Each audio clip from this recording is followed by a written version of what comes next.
샬롬, 말씀 읽어주는 김기웅 목사입니다. 우리는 지금 고난주간을 보내고 있습니다. 이 시간만큼이라도요, 우리의 유익을 쫓아서 살아가는 것이 아니라 우리의 즐거움으로 나아가는 것이 아니라 하나님의 말씀을 깊이 묵상하시면서요, 우리를 향한 그 예수님의 사랑과 희생을 기억하시는, 가슴에 새기는 하루하루가 되셨으면 좋겠습니다. 우리 오늘 함께 보실 하나님의 말씀은요, 마가복음 14장 53절부터 72절까지의 말씀입니다. 그들이 예수를 대제사장에게 끌고 갔다. 거기에 대제사장과 종교 지도자와 학자들이 함께 모여 있었다. 그들이 대제사장의 안뜰에 이를 때까지 베드로는 안전한 거리를 두고 뒤따라갔다. 거기서 그는 하인들 틈에 섞여서 불을 쬐었다. 대제사장들은 유대 의회와 공모해 예수께 사형을 선고할 만한 불리한 증거를 찾았지만 하나도 찾지 못했다. 많은 사람들이 자청하여 거짓 제목을 댔으나 서로 맞지 않아 무효가 되고 말았다. 그 가운데 몇몇 사람들이 일어나서 이런 거짓말을 했다. 우리가 이 자의 말을 들었는데 힘들게 지은 이 성전을 헐고 손 하나 대지 않고도 성전을 4일 만에 짓겠다고 했습니다. 그러나 그들조차도 증언이 서로 일치하지 않았다. 그때 대제사장이 일어서서 예수께 물었다. 이 증언에 대해 너는 뭐라고 말하겠느냐? 예수께서 침묵하셨다. 아무 말씀도 하지 않으셨다. 대제사장이 다시 나서서 이번에는 이렇게 물었다. 내가 찬양받으실 분의 아들 메시아냐? 예수께서 말씀하셨다. 그렇다. 내가 그다. 너희 눈으로 직접 보게 될 것이다. 전능하신 분의 오른편에 앉은 인자가 하늘 구름을 타고 올 것이다. 대제사장이 흥분해서 자기 옷을 찢으며 소리쳤다. 여러분은 이 말이 들으셨소? 이러고도 우리에게 무슨 증인이 더 필요하겠소? 그가 하나님을 모독하는 것을 여러분이 들었소? 여러분은 이 신선 모독을 그냥 두고 볼 셈이요?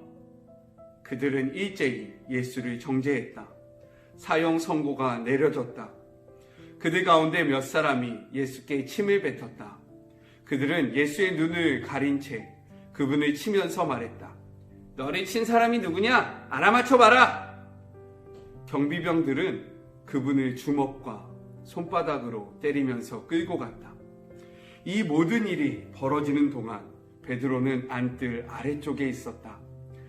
대제사장의 여종 하나가 들어와서 불을 쬐고 있는 베드로를 유심히 뜯어보며 말했다. 당신도 나사렛 예수와 함께 있지 않았나요? 베드로가 부인했다. 당신이 무슨 말을 하는지 하나도 모르겠어. 그는 문간으로 나아갔다. 그때에 수탉이 울었다. 여종이 그를 알아보고는 옆에 둘러선 사람들에게 말하기 시작했다. 이 사람도 그들과 한패예요. 베드로는 다시 부인했다. 잠시 후 곁에 있던 사람들이 다시 그 말을 꺼냈다. 당신도 그들 가운데 하나가 틀림없어. 갈릴리 사람이라는 표시가 당신 온몸에 새겨져 있어. 베드로는 너무 두려워서 저주하며 말했다. 나는 당신들이 말하는 그 사람을 본 적이 없어. 바로 그때 두 번째 수탉이 울었다. 베드로는 수탉이 2번 울기 전에 내가 나를 3번 부인할 것이다 라고 하신 예수의 말씀이 생각났다. 그는 그대로 주저앉아 울었다. 이것은 하나님의 말씀입니다. 오늘 본문을 보면요, 신문당하시는 예수님의 모습과 그러한 상황 속에서 예수님을 철저하게 부인했던 베드로의 모습을 비교하면서 쓰여지고 있습니다. 먼저 우리가 좀 볼 것이 있는데요, 예수님께서 재판에 당하시는 그 그룹군이 있습니다. 이것을 성경은 무엇이라고 이야기하냐면 사내들인 공의회라고 이야기합니다. 메시지 성경에서는요, 유대의회라고 표현되어 있어요. 이런 유대의회는요, 한 70명의 사람들이 모여서 진행했었는데요. 종교학자 그리고 종교 지도자, 대제사장이 여기에 포함되는 그룹군이었습니다. 이들은요 절기가 아니고 안식일이 아닐 때 평일에 많은 사람들이 보는 대낮에 어떠한 재판을 할 수 있는 그런 의결 기간이었어요. 그런데 오늘 본문을 보면 예수님의 그런 재판이 언제 이루어졌냐면 6월절 절기죠. 벌써 아닙니다. 그리고 낮이 아니라 한밤중에 이것도 아니죠. 그리고 또 어디냐? 공개된 장소가 아니라 대제사장의 집에서 이것도 아닙니다. 즉 불법적으로 이루어졌음을 성경은 기록하고 있습니다. 또 이 재판이 얼마나 불의했는지를 보여주고 있는데요. 구약성경 민수기 35장 30절 그리고 신명기 17장 6절을 보면요. 어떠한 사람에게 유죄를 선고할 때는 반드시 2사람 이상의 증언이 있어야 합니다. 그런데 성경은 무엇이라고 이야기합니까? 서로의 증언이 맞지 않았다라고 이야기합니다. 즉 이것이 날조되었다, 억지로 짜낸 것이라는 것을 분명하게 드러내고 있다는 사실입니다. 이러한 재판 가운데요 예수님은 잠잠하십니다.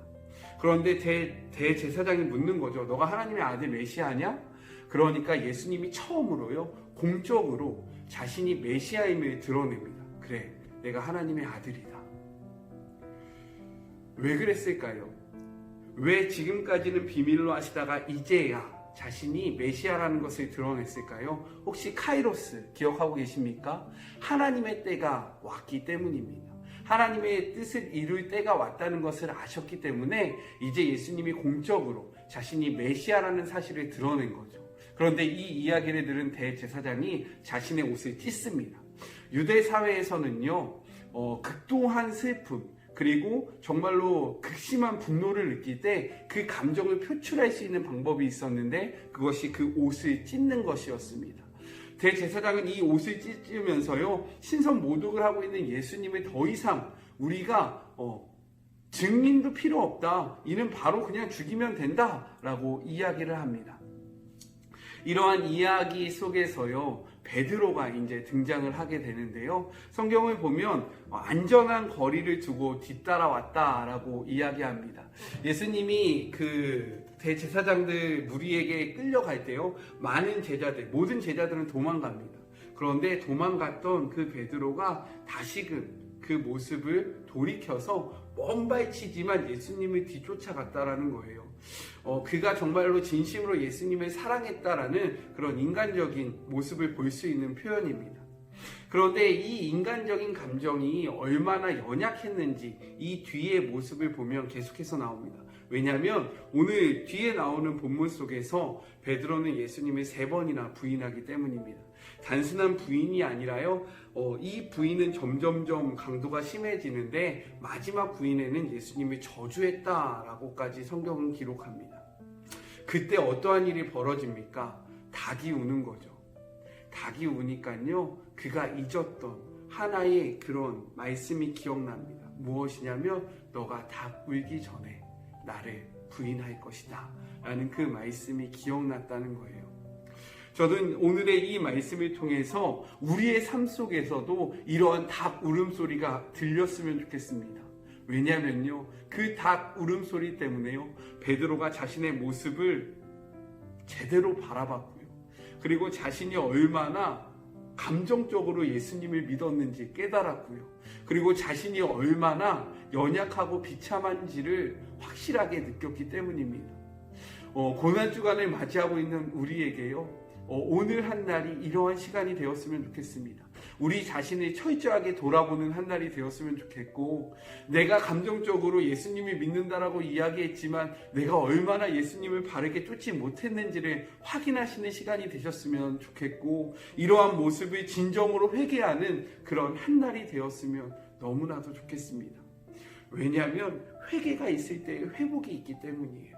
이 회복이 있어야지만 우리가 다시 살아날 수 있고요 이러한 회복 가운데 우리가 참된 제자의 삶으로 나아갈 수 있기 때문입니다. 그런 닭 울음소리가 있는 한날 우리의 마음, 우리의 모습을 제대로 바라볼 수 있는 그런 하루가 되시길 주님의 이름으로 축복합니다. 사랑의 하나님, 고난주간을 맞이하고 있는 우리 정말로 진정으로 주님의 고난에 동참하고 있는지, 예수님의 그 사랑과 희생을 기억하고 있는지 되돌아보기를 소망합니다. 그러지 못한다면 오늘부터라도, 이 순간부터라도 다시 한번 주님의 그 길을 생각하며 쫓아가는 한 날이 되게 하여 주시옵소서. 또한 오늘 한 날이 우리의 삶 속에서 베드로에게 그 닭 우는 소리가 들렸던 한 날이 되었던 것처럼 그러한 동일한 한 날이 되기를 소망합니다.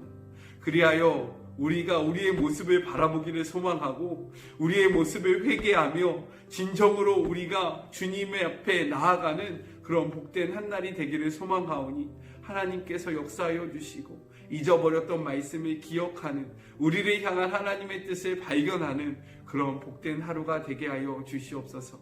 함께 하실 하나님을 바라봅니다. 우리는 할 수 없사오니 보혜사 성령님을 보내주시고 주님께서 힘과 용기를 더하여 주시옵소서.